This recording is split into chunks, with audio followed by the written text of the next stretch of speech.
For God so loved the world that He gave us the Great Commission.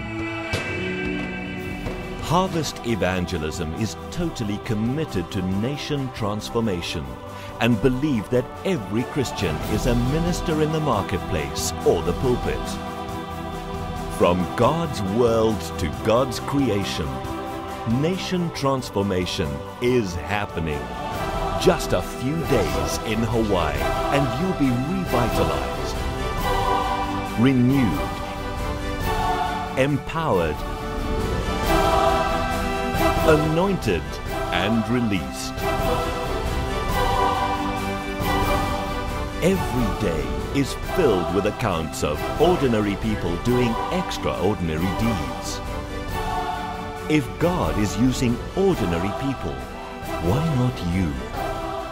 If God is changing cities, why not yours? And why not now?